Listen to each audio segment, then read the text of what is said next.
Assalamualaikum warahmatullahi wabarakatuh. Kami, mahasiswa Universitas Singapura Bangsa Karawang, program studi ilmu pemerintahan, akan membahas Jurnal Perencanaan Pembangunan di Indonesia pasca Orde Baru, refleksi tentang penguatan partisipasi masyarakat.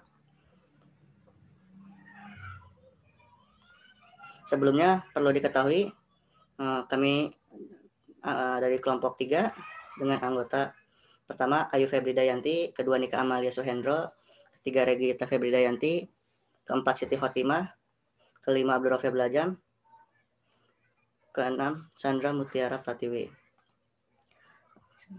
Untuk pengantar akan dibahas oleh Ayu Febridayanti. Pada waktu dan tempat dipersilakan Saudari Ayu. Terima kasih kepada moderator. Selanjutnya saya akan menjelaskan mengenai pengantar. Sistem perencanaan pembangunan sungguh-sungguh pada Orde Baru. Menurut Saronto dan Wiratnolo 2009, Orde Baru merupakan periode dimulainya sistem perencanaan pembangunan yang dilakukan secara sungguh-sungguh di Indonesia. Nah, model perencanaannya yaitu realistis dan corak perencanaannya sentralistis dan teknokratis.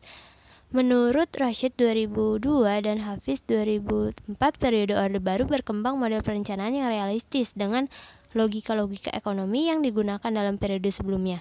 Namun, corak perencanaan pembangunan pada masa Orde Baru tersebut dianggap terlalu sentralistis dan teknokratis. Nah, dampak dari corak perencanaan sentralistis dan teknokratis pada masa Orde Baru yaitu menimbulkan dampak yang pertama, kuatnya pengaruh pemerintah pusat di Jakarta. Kedua, pemerintah pusat mengabaikan suara pemerintah daerah. Ketiga, pemerintah pusat didominasi segelintir teknokrat di Jakarta. Keempat, partisipasi masyarakat sangat terbatas dalam sistem perencanaan pembangunan. Yang kelima yaitu pembangunan kooptasi oleh kepentingan elit penguasa. Yang terakhir yaitu kepentingan elit penguasa menghasilkan ketidakadilan sosial, korupsi, kolusi, dan nepotisme. Keempat yaitu sistem perencanaan pembangunan pada Orde Baru paling korup di dunia. Nah, sistem perencanaan pembangunan pada Orde Baru paling korup di dunia berdasarkan corak perencanaan yang sentralistis dan teknokratis. Menurut King 2000, McLeod 2000, dan Robertson Snape 1999 bahwa pada masa Orde Baru Indonesia dikenal sebagai salah satu negara paling korup di dunia dan diasosiasikan dengan terminologi korupsi, kolusi, dan nepotisme. Nah, yang kelima yaitu sistem perencanaan pembangunan reformasi berdasarkan dominasi elit atau pendekatan politis. Menurut Ahmad Helmi Puadi bahwa sistem perencanaan pembangunan reformasi berdasarkan dominasi elit. Ahmad Helmi Puadi masih melihat perkembangan perencanaan pembangunan yang terjadi sejak jatuhnya Orde Baru dan pengaruhnya terhadap partisipasi masyarakat dalam kondisi yang baru tersebut. Nah, perubahan-perubahan yang terjadi selama masa reformasi seharusnya secara institusional memberikan ruang yang lebih luas pada partisipasi masyarakat. Alih-alih memberikan ruang yang lebih luas bagi partisipasi masyarakat, malah dominasi elit politiklah yang justru lebih dominan dalam perencanaan yang ada saat ini. Perencanaan pembangunan setelah 14 tahun reformasi bergulir tidak bergerak menuju pendekatan yang lebih partisipatif, tetapi menuju pendekatan yang lebih politis. Ini berarti saat ini daya tawar elit politik atau pemangku kepentingan dalam memengaruhi proses perencanaan lebih menentukan arah dan kebijakan pembangunan di Indonesia. Dan saya kembalikan kepada moderator. Demokrasi, partisipasi, dan perencanaan pembangunan yang akan dijelaskan oleh Saudari Nika Amalia Suhendro. Kepada Saudari Nika, waktu dan tempat dipersilakan.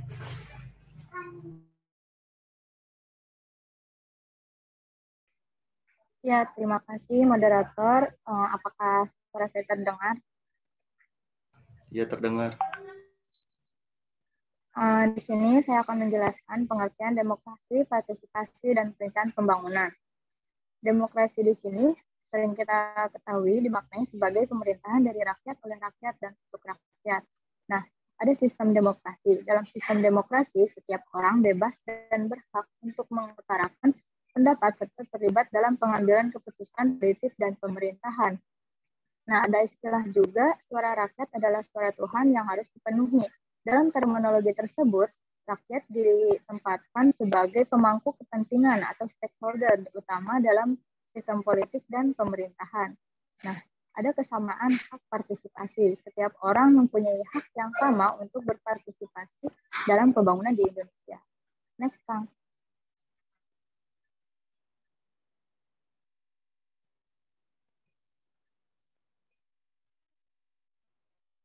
Kang Rofi next.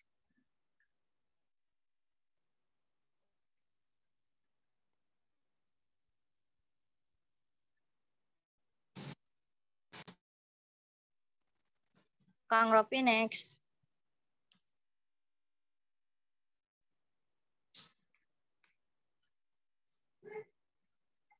Nah, di sini ada pengertian partisipasi merupakan kata kunci untuk menjamin berlakunya demokrasi dalam sebuah masyarakat atau bangsa. Nah, ada juga definisi hak politik. Hak politik di sini adalah hak untuk memilih dan dipilih untuk mengisi jabatan publik serta hak untuk terlibat dalam pengambilan kebijakan pembangunan dan pengawasannya. Hak-hak politik menurut Raup tahun 2011, selain kebebasan sipil atau civil liberty, dalam demokrasi adalah terjaminnya hak-hak politik atau political rights. Partisipasi rakyat di sini untuk berkontribusi dan menikmati pembangunan bahkan telah diakui sebagai bagian dari hak asasi manusia yang harus dipenuhi oleh negara. Next, Kang. Nah, menurut SPIR tahun 2012 tentang partisipasi masyarakat akan mendorong terwujudnya pemerintahan yang responsif, pemerintahan yang bertanggung jawab, pemerintahan yang meningkatkan kualitas pelayanan terhadap masyarakat, dan pemerintahan membantu konsolidasi demokrasi. Nah, jadi tanpa adanya partisipasi masyarakat, pemerintah tidak akan bisa terwujudnya perencanaan pembangunan serta pelayanan publik yang lebih baik. Karena masyarakat terlibat dalam pembangunan kebijakan pembangunan tersebut. Next, Kang.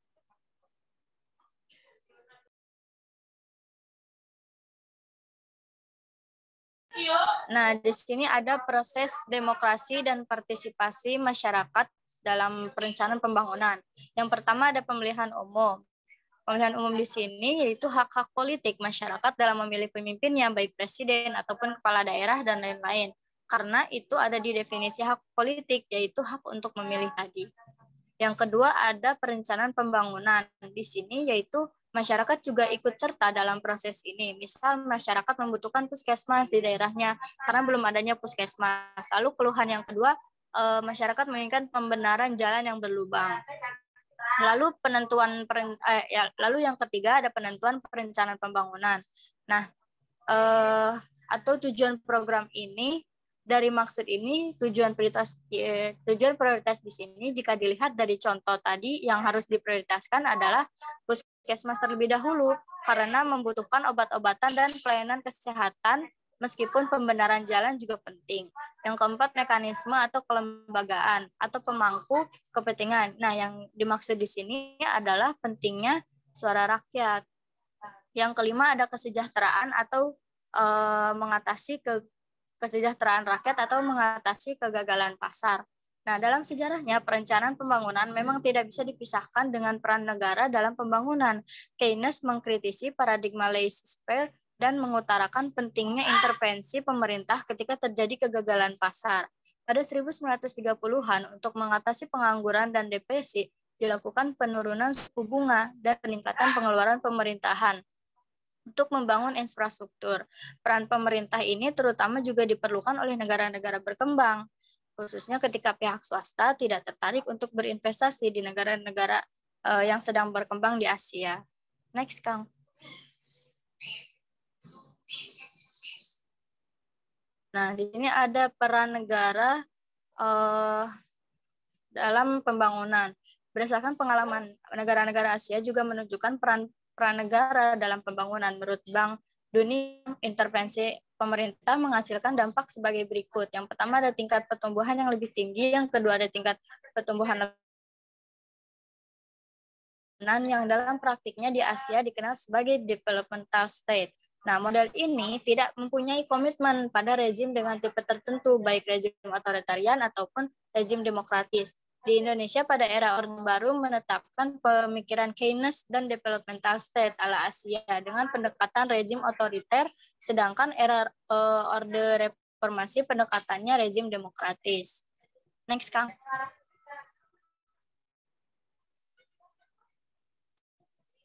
Nah, di sini ada perbandingan developmental state dengan good governance. Nah, bisa dilihat konsep developmental state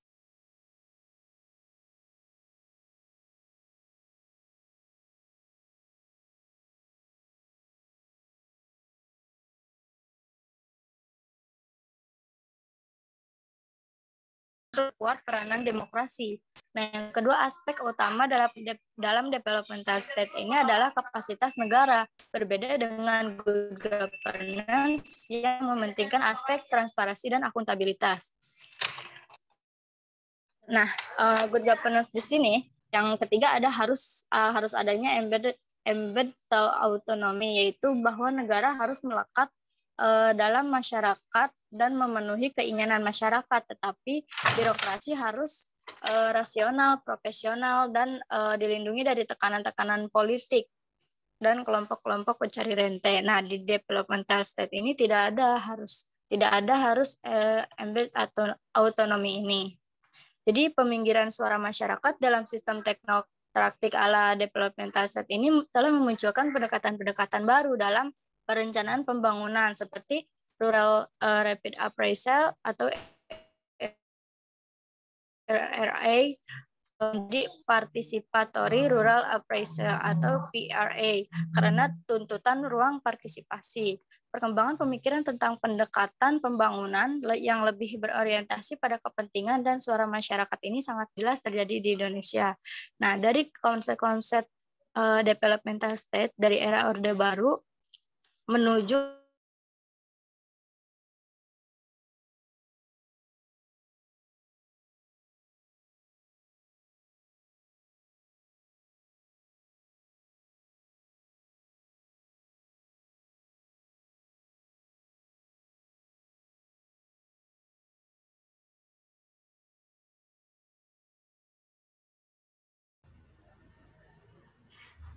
Selanjutnya adalah pembahasan kedua, yaitu perubahan lingkungan perencanaan pembangunan di Indonesia, terutama di Bappenas oleh Regita Febrianti.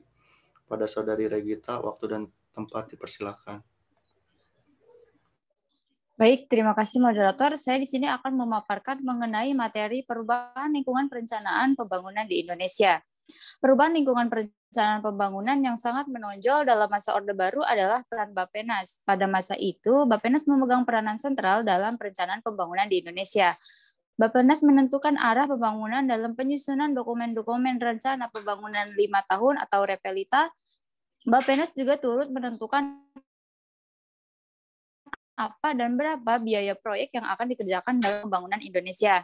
Sewaktu Orde Baru, Bappenas sangat berkuasa mengatur besaran proyek ke tiap departemen. Intinya, Bappenas menjadi koordinator penyusunan kebijakan fiskal, pembuatan kebijakan makroekonomi, serta berperan merancang anggaran negara atau APBN. Next.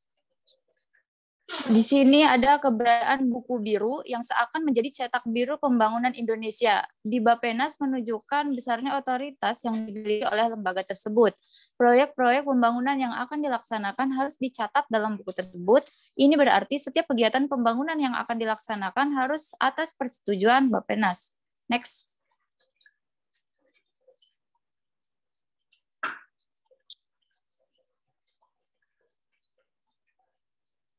Next. Nah, di sini ada sejarah Bappenas. Pada awal kemerdekaan, keberadaan Badan Perencanaan Pembangunan di Indonesia sebenarnya bukan sebuah hal yang baru dimulai pada masa Orde Baru. Bappenas sejatinya merupakan perkembangan dari lembaga yang sudah ada sejak awal kemerdekaan. Dimulai pada tahun 1947 setelah terbentuk Panitia Pemikir Siasat Ekonomi yang diketuai oleh Muhammad Hatta. Lalu pada tahun 1952, dibentuk Biro Perancang Negara di bawah koordinasi Juanda yang mengepalai Kementerian Negara Urusan Pembangunan. Selanjutnya, pada Orde Baru, setelah Dekret Presiden 1959, dibentuklah Dewan Perancang Nasional atau Depernas yang diketuai oleh Mr. Muhammad Yamin. Selanjutnya, dengan penetapan Presiden nomor 12 1963 atau Penpres 12 tahun 1963, Depernas diubah menjadi Badan Perencanaan Pembangunan Nasional atau Bappenas. Namun, Bappenas baru memperoleh peran yang sangat besar sejak Orde Baru. Next slide.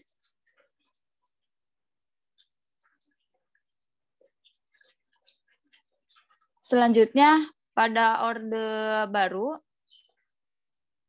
kuatnya peran Bappenas dalam masa Orde Baru tidak bisa dilepaskan dari peranan Jojo Nitisastro yang sering disebut sebagai lurah, yang di Jawa berarti kepala desa, karena dianggap orang yang mengepalai atau mengkoordinasikan para ekonom teknokrat Orde Baru.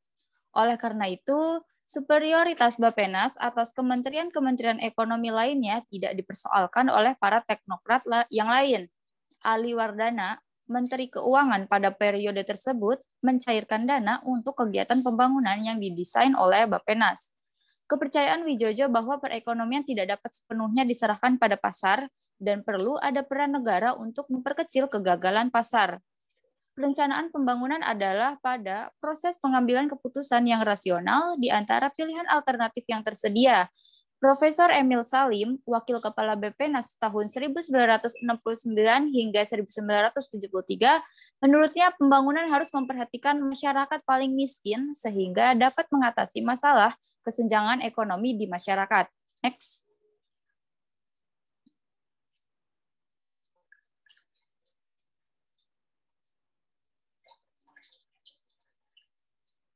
Next.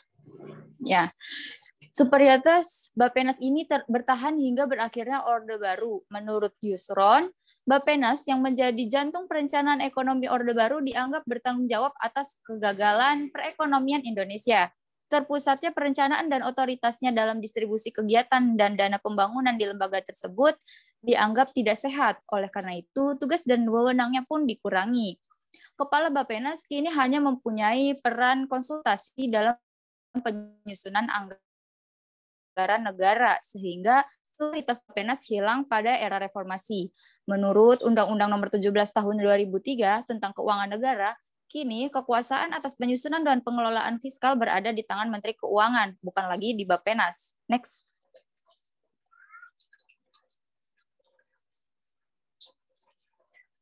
Menurut Santoso, perencanaan yang utuh seharusnya disusun secara terpadu sampai disahkan menjadi anggaran pembangunan dan belanja negara atau APBN.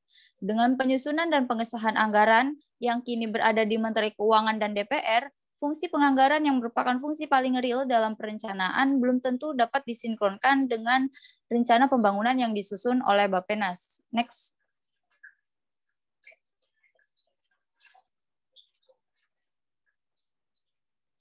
Selanjutnya, sejarah Bappenas pada era reformasi. Menurunnya fungsi Bappenas ini mendapat perlawanan yang cukup keras sehingga keluarlah Undang-Undang Nomor 25 Tahun 2004 tentang Sistem Perencanaan Pembangunan hingga sekarang. Kwik Kian Gi menjabat sebagai Kepala Bappenas pada masa Megawati Soekarno Putri menjadi Presiden. Bappenas diposisikan sebagai think tank dalam penyusunan rencana pembangunan nasional.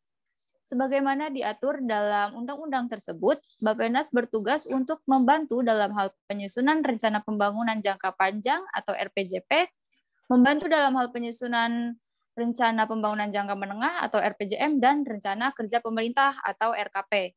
RKP merupakan rencana kerja tahunan yang digunakan sebagai acuan dalam penyusunan anggaran pembangunan dan belanja negara atau APBN. Menurut Booth, tahun 2005, di sini terlihat bagaimana Bappenas berusaha kembali dilibatkan dalam penyusunan anggaran, sehingga terdapat kesan perebutan atau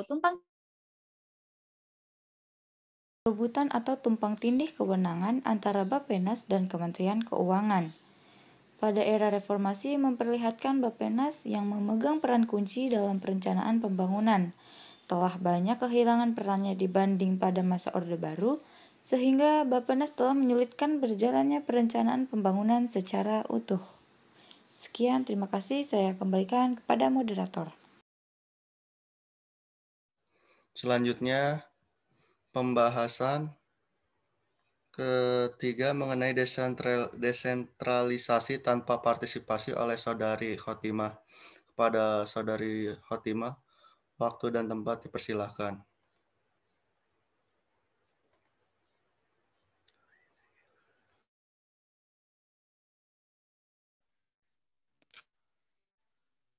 Baik, selanjutnya materi selanjutnya yaitu desentralisasi tanpa partisipasi. Di sini ada pengertian desentralisasi menurut Imawan pada tahun 2002 bahwa desentralisasi atau disebut juga dengan otonomi daerah merupakan produk yang paling penting, merupakan pilar utama dari proses reformasi dan demokratisasi di Indonesia. Selanjutnya ada beberapa regulasi yang mengatur desentralisasi di Indonesia.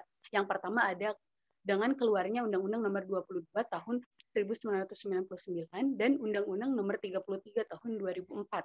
Maka dengan adanya regulasi tersebut, daerah mempunyai kewenangan kepada masyarakat secara utuh. Adapun hal-hal yang memang bukan kewenangan pemerintahan daerah, yang memang hanya kewenangan pemerintahan pusat, yang pertama seperti pertahanan, politik luar negeri, keuangan, yudisial, agama, dan urusan lainnya, itu adalah hak murni dari pemerintahan pusat dan tidak boleh ada campur tangan dari pemerintahan daerah. Selanjutnya ada kewenangan kabupaten dan kota. Dengan adanya regulasi dan tugas dan fungsi dari pemerintahan daerah, jelas kewenangan daerah, terutama kewenangan kabupaten dan kota, seringkali menjadikan sulitnya koordinasi dengan pemerintahan pusat. Ini dikeluhkan oleh gubernur tentang banyaknya bupati dan wali kota yang berjalan dengan agenda pembangunan mereka masing-masing, karena dengan adanya tujuan dan goals masing-masing per daerah, hal itu akan menjadikan fungsi dan tugas dari gubernur.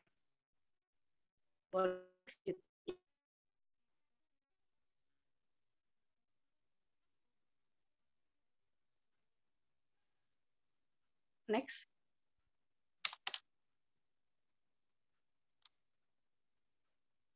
Boleh di next. Selanjutnya ada desentralisasi tanpa partisipasi menurut Antlo pada tahun 2002, bahwa kebijakan desentralisasi ini diharapkan memberikan ruang politik yang lebih luas lagi bagi masyarakat untuk berpartisipasi dalam pengambilan kebijakan pembangunan. Tetapi dalam hal kenyataannya di Indonesia, partisipasi masyarakat belum sepenuhnya dilaksanakan dalam pengambilan kebijakan, hanya menginformasikan kepada masyarakat ketika keputusan sudah dibuat oleh pemerintahan. Jadi tidak ada sumbangsi dari pemerintahan, dari rakyat untuk pemerintahan. Boleh di next? Di next lagi. Selanjutnya ada menurut Fernandes pada tahun 2002 bahwa partisipasi yang ada belum merupakan alternatif atau suatu jawaban atas usulan kebijakan yang secara kritis dalam mengoptimalisasikan sumber daya. Lalu yang di sini ada governance index. Dapat disimpulkan bahwa masih minimnya partisipasi dari masyarakat dalam perencanaan pembangunan yang disusun oleh Kemitraan pada tahun 2008. Jelas hal ini tidak ada sumbangsi dalam musyawarah guna menghasilkan perencanaan pembangunan yang lebih baik dalam skala pemerintahan daerah. Selanjutnya ada Partnership Governance Index. Di sini rata-rata indeks prinsip partisipasi masyarakat dalam arena pemerintahan hanya sebesar 5,04 atau sekedar cukup, belum mencapai kata optimal dalam pemerintahan dan cenderung kurang pada tahun 2008. Hal ini sudah dihitung dan diukur pada tahun 2008. Boleh next.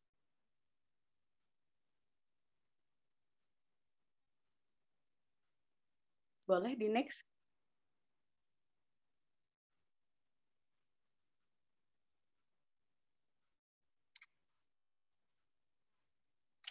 Boleh di next. Selanjutnya ada indeks prinsip partisipasi dalam arena pemerintahan. Hal ini sudah diukur dan diuji pada tahun 2008. Di sini sudah tertera beberapa daerah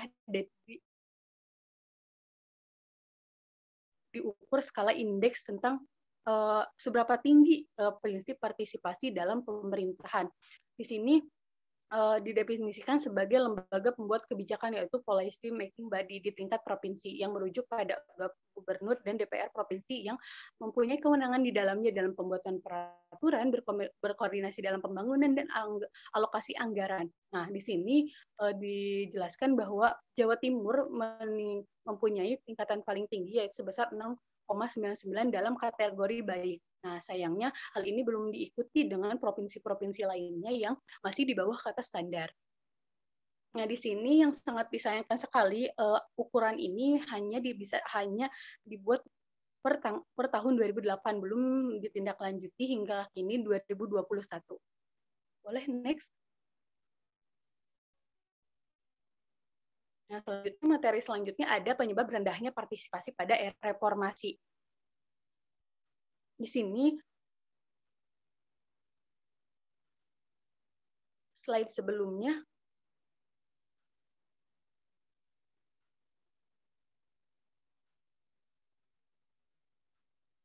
nah, di sini ada indeks prinsip partisipasi tingkat ekonomi provinsi pada 2008. Di sini sudah ada grafik mengenai penyebaran tingkat pertumbuhan ekonomi. Nah, tadi sudah dijelaskan bahwa partisipasi masyarakat dalam perencanaan pembangunan. Nah, di sini ada dalam pertumbuhan ekonomi provinsi. Kebijakan desentralisasi ini sebagai produk reformasi dan demokratisasi belum berhasil mendorong tingkat partisipasi lebih baik dari masyarakat. Nah, kecenderungan bahwa dapat digambarkan bahwa grafik tersebut indeks partisipasi berhubungan terbalik dengan indeks pertumbuhan ekonomi. Jadi dapat disimpulkan tingkat partisipasi yang lebih tinggi justru terjadi pada provinsi-provinsi yang memiliki tingkat pertumbuhan ekonomi yang rendah, dan sebaliknya di tingkat ekonomi yang tinggi terdapat partisipasi yang rendah. Hal itu sangat disayangkan, tidak membuahkan hasil yang sangat signifikan oleh provinsi-provinsi yang ada dalam pemerintahan Indonesia. Boleh, next? Terima kasih Saudari Khotimah atas penjelasannya. Selanjutnya adalah materi pembahasan keempat, pemilihan presiden dan kepala daerah secara langsung mengharap ruang bagi partisipasi masyarakat, yang akan dijelaskan oleh Saudari Sandra Mutiara Pratiwi. Pada Saudari Sandra, waktu dan tempat dipersilahkan.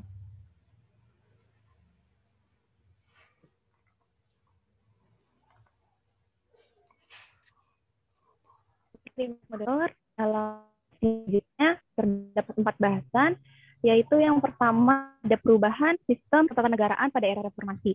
Sejak 1999, Indonesia telah melakukan 4 kali amandemen terhadap Undang-Undang Dasar 1945, di mana yang telah mengubah struktur kelembagaan yang ada.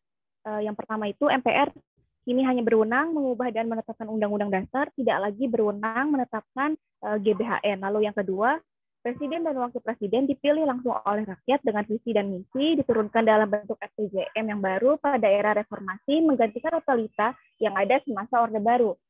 Lalu yang B, ada perubahan GBHN menjadi RPJP. Hilangnya GBHN dalam Undang-Undang Dasar merupakan sebuah konsekuensi yang logis dari adanya amandemen terkait dengan pemilihan presiden, yang berarti visi misi Presiden dan Wakil Presiden terpilihlah yang digunakan sebagai arahan pembangunan dalam periode 5 tahun. Visi misi Presiden dan Wakil Presiden kemudian diturunkan dalam bentuk rencana pembangunan jangka menengah, tetapi RPJM ini dianggap tidak mampu memberikan arah jangka panjang Indonesia, sehingga Undang-Undang Nomor 25 Tahun 2004 tentang Sistem Perencanaan Pembangunan Nasional memberi mandat RPJP untuk periode 20 tahun dalam bentuk visi, misi, dan arah pembangunan yang merupakan penjabaran dari tujuan dibentuknya pemerintahan negara Indonesia. Yang C, ada pelaksanaan RPJP era reformasi, di mana di era reformasi ini diawali dengan persiapan rancangan RPJP oleh Bappenas untuk dimusyawarahkan bersama unsur-unsur penyelenggara negara dengan mengikutsertakan masyarakat melalui mekanisme musrenbang jangka panjang nasional, dan setelah itu disusun dan ditetapkan sebagai undang-undang sebagai pelaksanaannya yang ditetapkan oleh Undang-Undang Nomor 17 Tahun 2007 tentang RPJP tahun 2005 sampai dengan 2025. Lalu yang D, ada efektivitas pelaksanaan RPJP. Keberadaan RPJP ini dalam memberikan arah pembangunan memiliki sifat yang cenderung normatif, di mana arah pembangunan harus berpedoman pada RPJP, namun RPJM pada pelaksanaannya lebih menggunakan pendekatan politik yang merupakan penjabaran dari visi misi dan program Presiden dan Wakil Presiden terpilih. Jadi kesimpulannya, perubahan dalam Undang-Undang Dasar tentang pemilihan presiden secara langsung itu membuat perencanaan pembangunan kini tidak memberi ruang yang lebih luas terhadap partisipasi masyarakat dan menentukan kebijakan pembangunan, karena lebih bergantung pada visi dan misi calon presiden dan wakilnya yang kemudian diturunkan dalam RPJM. Nah, dalam penyusunan RPJM terdapat musrenbang yang harus melibatkan masyarakat, tetapi peran para teknokrat atau orang-orang yang dianggap ahli jauh lebih berperan besar dibandingkan dengan suara-suara masyarakat dari bawah. Next, selanjutnya. Lalu ada partisipasi dalam visi dan misi pemilihan presiden dan kepala daerah secara langsung. Yang pertama ada partisipasi untuk legitimasi, di mana partisipasi masyarakat yang ada dalam visi misi calon presiden dan wakilnya hanyalah sebatas memberikan legitimasi melalui suara yang mereka berikan dalam pemilihan umum. Yang pada kenyataannya keterpilihan seseorang menjadi presiden atau wakil bukan sekedar dari visi dan misi yang diusungnya saja, tetapi banyak hal lain yang dipertimbangkan pemilih seperti ideologi, integritas, rekam jejak, popularitas, dan elektabilitas. Lalu yang kedua, ada lebih memilih figur.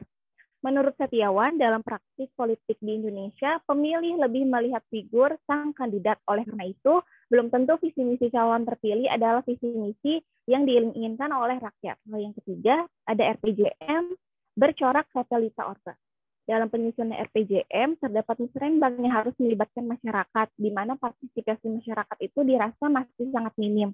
Walau penyusunan RPJM ini bisa dikatakan lebih bercorak teknokratis dan top-down, karena pemeran teknokrat ini lebih besar dibandingkan rakyat, dan mekanisme bagi partisipasi masyarakat ternyata tidak jauh berbeda dengan mekanisme yang ada pada masa Orde Baru. Next.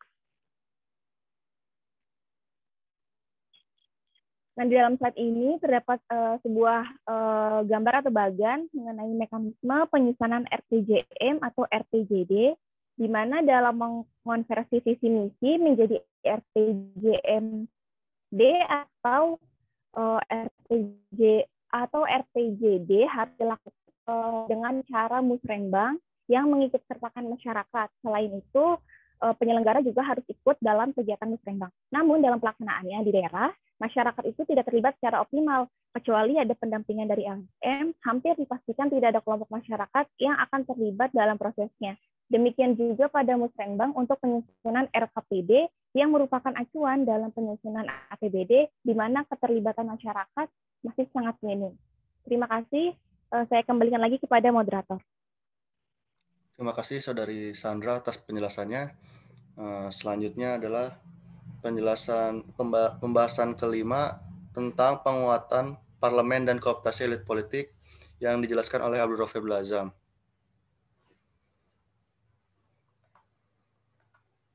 Nah, di sini penguatan parlemen dan kooptasi elit politik, parlemen itu perlu diketahui dikontrol oleh eksekutif, di mana Soeharto memegang peranan penuh di parlemen.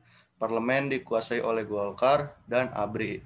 Di sini terlihat sangat jelas bahwa setiap keputusan atau setiap arah pembangunan sangat di DPR itu jarang terjadi sekali pertentangan atau mengkritisi. Jikalau ada yang mengkritisi, jawaban terakhirnya adalah menyetujui. Nah, selanjutnya adalah kebijakan pembangunan dan rencana Orde Baru. Nah, di sini kebijakan pembangunan dan rencana anggaran Orde Baru ini sangat mudah sekali dalam keluarnya. Bappenas juga memiliki peranan penting dalam perencanaan pembangunan anggaran Orde Baru. Di sini ketiga ada penguatan parlemen pada era reformasi. Setelah kita ketahui kuatnya eksekutif dibandingkan legislatif, maka pada era reformasi ini terjadi peralihan dan fungsikan kembali fungsi budgeting dari DPR dan DPRD. Yang keempat adalah penurunan peran eksekutif dan peningkatan peran parlemen. Nah, jadi teman-teman kita bisa lihat bahwa pada Orde Baru, Bappenas memiliki peran memonopoli anggaran sehingga Bappenas dikritik karena memonopoli anggaran pada Orde Baru. Sedangkan pada era reformasi, teman-teman, bisa dilihat parlemen memiliki peranan monopoli anggaran karena mereka memiliki hak budgeting. Nah, sehingga DPR dikritik karena memonopoli anggaran pada era reformasi. Di sini terjadi peralihan dari Bappenas menuju ke DPR dalam peran anggarannya, teman-teman. Nah, penutupnya berdasarkan penjelasan di atas bahwa pada Orde Baru terlihat dan nyata bahwa kurang memberikan ruang partisipasi karena coraknya terlalu teknokratis dan sentralistis. Sedangkan pada era reformasi lebih memberikan ruang karena coraknya tidak terlalu teknokratis dan terjadi desentralisasi atau desentralisasi. Di sini juga kita lihat dari aspek ekonomi. Orde Baru memiliki kesuksesan ekonomi karena perencanaan pembangunan pada Orde Baru memang kurang memberikan ruang partisipasi sebagaimana pada era reformasi. Provinsi-provinsi yang sukses ekonomi terlihat dari rendahnya partisipasi masyarakat. Jadi tidak selinier antara partisipasi yang tinggi dan perekonomian yang sukses, teman-teman.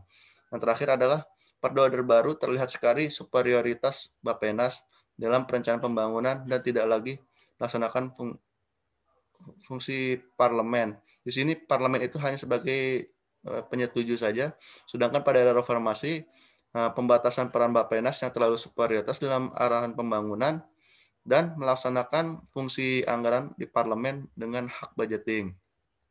Kita juga bisa lihat pendekatannya pada Orde Baru terlihat teknokratis, sedangkan pada era reformasi pendekatannya politis. Kenapa teman-teman terdengar politis?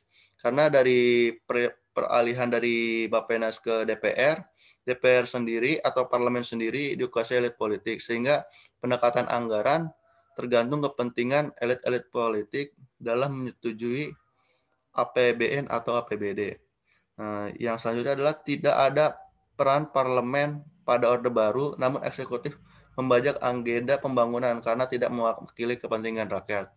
Pada Orde Baru di sini, pembangunan itu seperti yang tadi dijelaskan, dari atas ke bawah, tidak dari bawah ke atas. Dengan pada era reformasi, peran parlemen membajak agenda pembangunan dan karena tidak mewakili kepentingan rakyat, seperti kita ketahui bahwa parlemen itu ketika dipilih oleh rakyat, tapi dalam melaksanakan arah pembangunan, perencanaan pembangunan tidak mewakili kepentingan rakyat. Nah, selanjutnya adalah pada Orde Baru menggunakan pemikiran Keynes dan development state oleh rezim otoriter yang memiliki kecenderungan di sini itu ketidakadilan, korupsi, kolusi, dan nepotisme sebagai terminologi yang dekat dengan Orde Baru. Berbeda dengan era reformasi, pada era reformasi menggunakan good governance untuk memperkuat demokrasi oleh rezim yang demokratis. Kita juga bisa melihat bahwa pemerintahan di sini dibatasi cuma 2 periode. Di sini ada daftar pusaka mulai dari buku, jurnal, website, dan surat kabar. Terima kasih atas penjelasannya. Di sini semuanya hadir dalam presentasi. Sekian dari kelompok 3 atas presentasinya. Wassalamualaikum warahmatullahi wabarakatuh.